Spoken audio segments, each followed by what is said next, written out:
মুহাম্মদ শামীম রাজা, আমি আপনাদের ইমাম হইতে পারি, আমার জীবনে লক্ষ লক্ষ কোটি কোটি গুনাহ থাকবে, ওই সময় আমার হাতের মধ্যে ওই কিতাবটা ধরাইয়া দিবে, আমি হাসরের ময়দানে দাঁড়াইয়া ওই কিতাবটার মধ্যে দইকা দইকা বলবো, শামীম রাজা এমুক ব্যক্তি, আমি শামীম রাজা আমি মিথ্যাবাদী, আমি শামীম রাজা আমি গুনাহগার, আমি শামীম রাজা আমি সিয়াকার, আমি শামীম রাজা আমি গুনাহগার, আমি বদকার, আমার গুনার খবর আপনাদের কাছে বলবো। আপনারা হাসরের ময়দানে দাঁড়াইয়া দাঁড়াইয়া আমার দিকে থুতু নিক্ষেপ করবেন, আমার দিকে ঘৃণার নজরে তাকাইবেন। আল্লাহর কসম, আমার যেমন অবস্থা হবে আপনার তেমন অবস্থা হবে।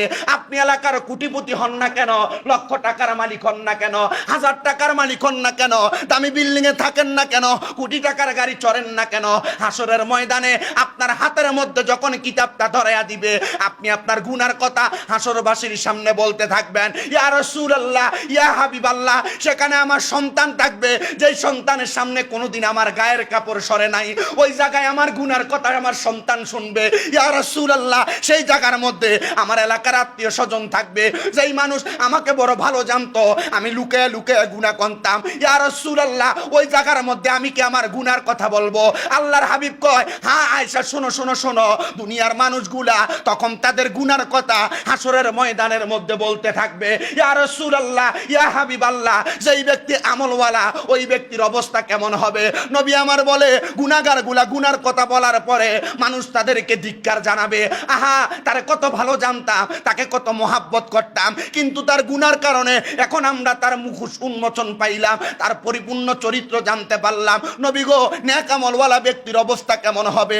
আল্লাহর হাবিব বলে, যেই মানুষের নেক আমলের অবস্থা, মানুষ বলবে আমি নামাজ পড়ছি এই কথা বলে কান্না করবে, আমি ইবাদত করেছি এই কথা বললে হাসরের ময়দানে কান্না করবে।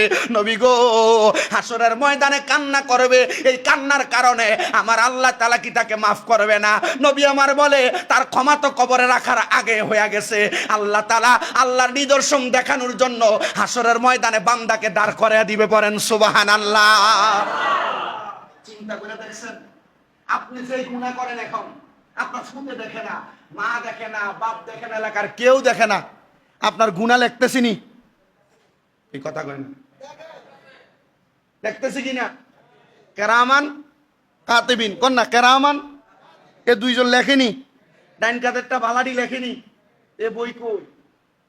এ বই কই? এ বই আসেনি, এ বই আপনার হাতে দিয়ে দিবে, দে ফর, এ হাতে দিয়ে কবে যে ক তুই কি গুনাহ করছ? আমি মোহাম্মদ শামীম রেজা, জি আমি গুনাহ করছি। কি? আমি চুরি করছি, আমি মিছা কথা কইছি।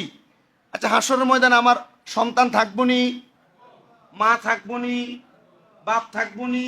থাকবো। এলাকার মানুষ থাকবো নি?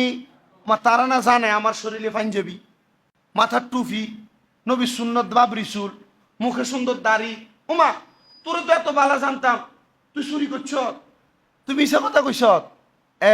তখন আর ধিক্কার জানে বসছি। দুনিয়া দেখুন, আপনার লজ্জা নাই, আপনাদের খারাপ কাম করছেন, লজ্জা নাই আপনার, শরম নাই, আপনার খারাপ কথার কারণে মানুষ আপনার ধিক্কার জানে। সি তারা কত ভালো জানতাম, সি কত ভালো জানতাম, তুই চুরি করছস, গুনাহ করছস। বান্দা সেখান থেকে পায় বেরি লাগাইবো, বেরি সেখান থেকে পায় শিকল লাগাইবো। আমাদান আয়েশা কই, ইয়া রাসূলুল্লাহ, দুইটা জায়গার নাম জানলাম, আপনি কইছেন 3 জায়গায় কেউ কেউ রে চিনত না, নবীজি ওই জায়গাগুলা কি? নবী আমার বলতেছে 3 নাম্বার যে জায়গা, ওই জায়গাটা আল্লাহ পাক রাব্বুল আলামিনের যে বান্দা আছে, এই বান্দাগুলা সবচাইতে কঠিন পরিস্থিতিতে পড়বে। এই জায়গার নাম হলো ফুলসেরাতের ফার। কোন? কিসের ফার? জোরে কোন? কিসের ফার?